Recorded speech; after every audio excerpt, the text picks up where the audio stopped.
Bears fans, very quickly before we hop into today's video, the vast majority of people who watch the videos on the channel are not subscribed. So if you are a Bears fan and if you enjoy the Chicago Bears content that we make on the channel, I would really appreciate it if you guys would consider subscribing. With your help, we can build this channel up and it can become a big community of fellow Bears fans. Thanks guys and enjoy the video. Welcome into the Chicago Bears Weekly Roundup. There is so much things to talk about this week. It's been a crazy week to be a Chicago Bears fan, and we're going to get into all of it. Okay, we're going to get into the Andy Dalton signing. We're going to get into Kyle Fuller being released. Akiem Hicks looks like he's going to be on the way out as well. And we're just going to look at where the organization's actually going as a whole, because right now, how I'm thinking, and most Bears fans that I've been talking to are thinking, is we actually have no idea where the organization's going. I don't know what the plan is here, and there's so many mixed messages coming out. So let's just get into it, man. So obviously, the biggest news of the week, the biggest news of the offseason so far for the Bears, we signed Andy Dalton. So what a moment it was when I saw the tweet that we signed Andy Dalton to a $10 million deal. I want to say first and foremost, before I even get into it, this is nothing against Andy Dalton. He seems like a really good guy, first of all, and I felt bad for him in his press conference because everybody just took a shit on the Bears organization while Andy Dalton was talking. But it's nothing against him. This is just built up frustration as fans of an organization that just continually wants to be mediocre and disappoints. There's nothing against him. He seems like a really good guy, but I don't understand the Andy Dalton signing. I'll tell you why. It's not that I'm annoyed that we didn't get Russell Wilson, okay? I said it a million times, even at the hype, even at the height of the Russell Wilson rumors, I said that it was very unlikely we were going to be able to get him because it never made sense on paper for the Seahawks to trade him this year. It did not make any sense for the dead cap hit he was going to be, and there was a very slim chance the Bears were going to be able to offer up anything that was actually going to be enough for the Seahawks to trade Russell fucking Wilson. And I even said it. I said it 2 videos ago in where I talked about Russell Wilson trade packages. I said something like 3 first-rounders, 2 starters, and maybe some more picks would probably be what the Seahawks were looking for. And to be fair to Chicago, they offered that. They offered 3 first-rounders, 2 starters, and a 3rd-rounder. The Seahawks didn't budge. Fair enough. You don't get Russell Wilson. I'm not really annoyed at that, okay? That's a huge trade package to offer the Seahawks. The Seahawks didn't budge. They're not giving away Russell Wilson. Fair enough. But to go from Russell Wilson and then straight away sign Andy Dalton? Like, that makes no sense to me. To me, that's the Bears going from plan A to plan Z. That's a panic move. It makes no sense. There's so many other options out there that could have been exhausted before you actually go to Andy Dalton. I mean, do you really think Andy Dalton or someone of Andy Dalton's level is not going to be available to you towards the end of free agency when you've exhausted all other options? They are going to be available to you, of course, right? You don't need to panic and give Andy Dalton a $10 million contract when you don't sign Russell Wilson. How about go out and give the Raiders an offer they can't refuse for Derek Carr? It's a much better option than Andy Dalton. How about you consider the draft? And we'll get more into the draft later, but consider the draft. How about you go out there and, I don't know, even look into someone like a Sam Darnold, okay? Look into somebody like a Sam Darnold, maybe. There's other options that were out there, and the Bears, it looks like we didn't consider any of them. It was Russell Wilson, and if we don't get him, it's Andy Dalton. To me, that logic it makes no sense. How do you go straight to Andy Dalton after the Russell Wilson trade falls through? It was a panic move, and the Bears, they didn't try to go anywhere else. It was, well, you know what, we tried to get Russell Wilson, but hey, here, here's compensation, here's Andy Dalton. What? Like, what does that even mean? It doesn't make sense to me.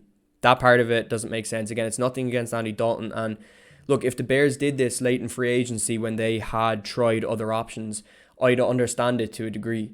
I'd understand it. Do I think Andy Dalton can play better than Foles and Trubisky? Yeah. Do I think we're going to be any better? Do I think we're going to win with Andy Dalton? No. Fuck no. So it didn't make sense to me when the Bears did it.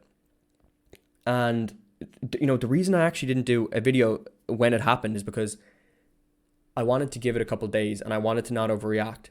But the more I think about it, the more annoyed I get about it. Because when it first happened, I said, okay, maybe, just maybe, there's a master plan here. Maybe Andy Dalton is going to be used as trade bait. Maybe he'll be used in a package to get somebody else.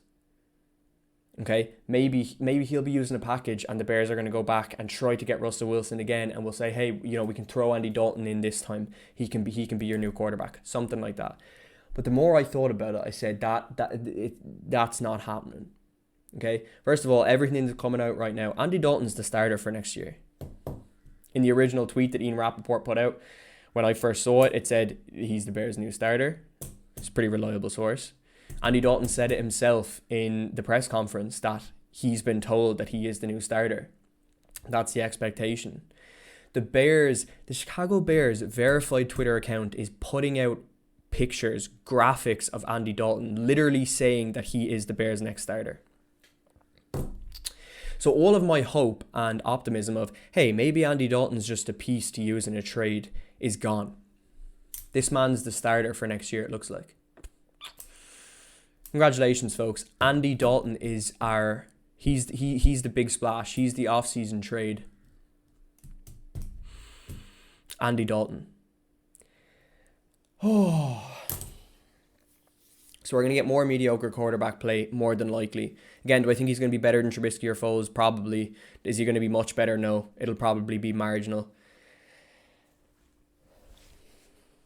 Is there still a possibility of us drafting a quarterback? Maybe. Maybe he'll sit behind Dalton for a year and we'll get rid of Foles. I don't know. But it looks like Andy Dalton's your starter for next year.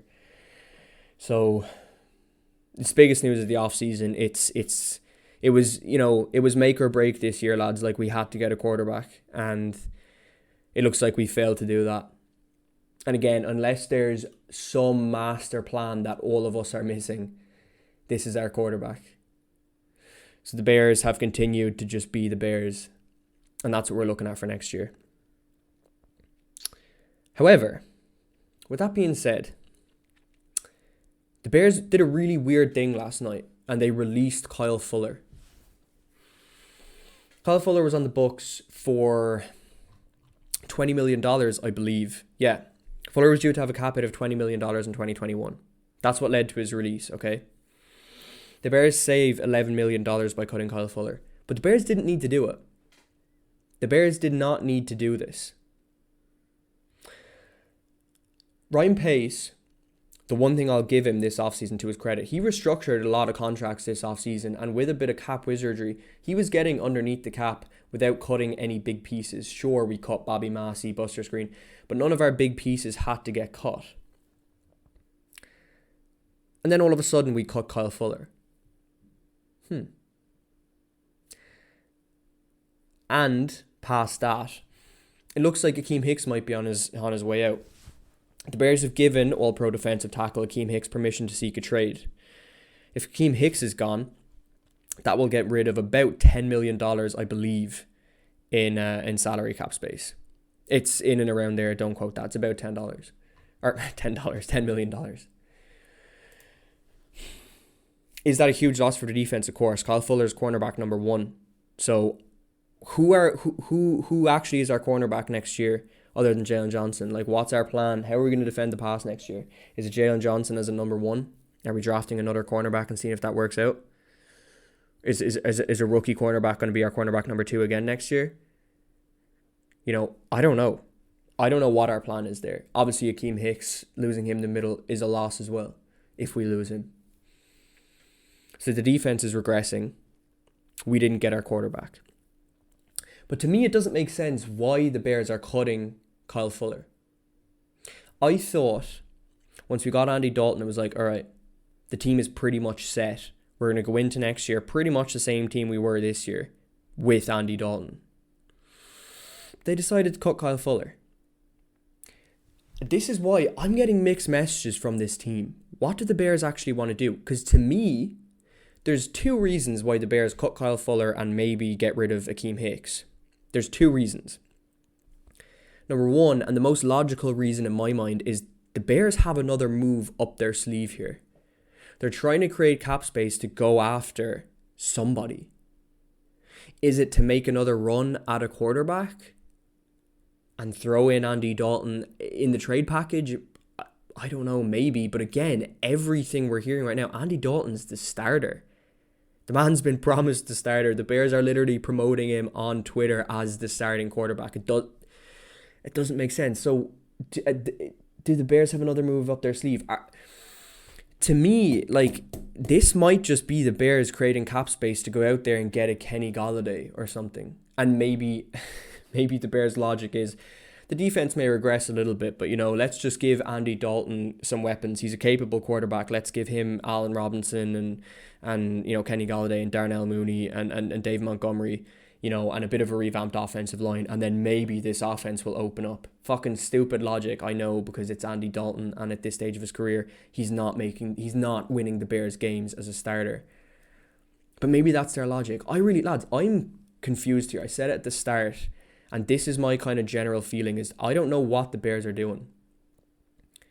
Because the second reason why they'd cut Kyle Fuller and get rid of Akiem Hicks is to rebuild.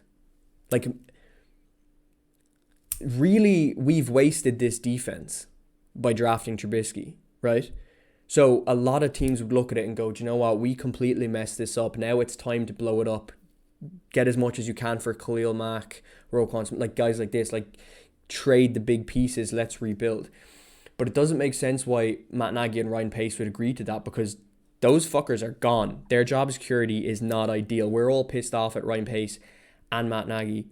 They can't afford to rebuild. They have to win now because their job security is nowhere near as secure as some other, NFL coaches and GMs like, I don't know, Dan Campbell, for example. He can rebuild the lines. The Bears can't go through another rebuilding process because guess what, Ryan Pace? You're fucking gone if the Bears don't win. So these moves are just weird. I want somebody to sit me down and explain it. Because in the offseason, I tried to be as optimistic as I can. Because it's hard to be optimistic during the season when your team's losing. But during the offseason, I genuinely do try to be optimistic. And like when we got Andy Dalton, part of me is somewhat optimistic. As I said, I think he could be better than Trubisky and Foles. And I understand some of the moves they make, even though I disagree with them. Cutting Kyle Fuller and possibly getting rid of Akiem Hicks, like, I don't know what the Bears are doing. Are they clearing up cap space to go and make a run at somebody else? That's probably the most logical explanation to me. But why did you get Andy Dalton then? Is it like, so is the quarterback position set and now we're just going to try and spend money on other skill position players like Kenny Golladay and try to win that way? I don't know. Are the Bears rebuilding? I mean, I don't think so. Because again, like Ryan Pace and Matt Nagy wouldn't agree to that. They have to win now. I don't know what the Bears are doing. I really don't know what the Bears are doing, man. But I'll tell you this, Kyle Fuller is a loss. Kyle Fuller, he was the best cornerback in football in 2018, leading the league in interceptions. He's really good. People kind of shit on Kyle Fuller from time to time now. They think he's regressed. Sure, he's regressed from being the best cornerback in football, but he's still a really good coverage corner. And, generally from play to play, you can rely on him to be your cornerback number one. So whoever gets him, whether it's Denver or whoever, they're in for a treat. Kyle Fuller is really good. So that's a huge hole now in the secondary, losing him.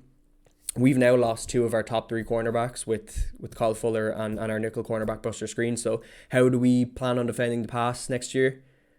Like, is it just going to be Jalen Johnson and a bunch of nobodies? Like, hello? I don't know. I need some answers there. So, that's going to be a loss. And if we lose Akiem Hicks as well, while again, we know he's regressed a little bit, he's still a presence in the middle, and losing him is going to be huge. The defense is going to regress, lads, unless we address these moves. So the situation's just it's going from bad to worse right now. And to be honest, we're having the worst offseason of all football teams right now. And I know it's doom and gloom. And again, I try to be optimistic during the offseason, but I just don't know what the plan is here. I really don't understand it. And, over the next few weeks, maybe we'll learn what the plan actually is. If it is to rebuild, if it is to go after somebody else, I don't know what the plan is. We'll see. We won't get a true picture of what the Bears team is going to look like until we have the draft, and all that kind of stuff. But as of right now, as of March 19th, 2021, I have no idea what the Bears are doing. And it's been one of the worst weeks of Bears fandom that I've ever had. We went from Russell Wilson and Trent Williams to fucking Andy Dalton and Jermaine Ifedi being extended. That was literally the course of events this week. It's been a fucking downward spiral. So, I don't know, man. I was listening to Mina Kimes and Bill Simmons talk on the Bill Simmons podcast the other day, and they talked about how the Bears are probably the worst franchise to root for right now as a fan, because obviously it was terrible being a Jaguars fan last year, for example, because you went 1-15, but there's light at the end of the tunnel there. That light being Trevor fucking Lawrence. That's a pretty good compensation for being a terrible team. The Bears, there's no light at the end of the tunnel here, because we're too good to be truly terrible and get a good draft pick, but we're not good enough to compete. So it looks like we're just going to be mediocre for another while. It's a sad time to be a Bears fan. It really is.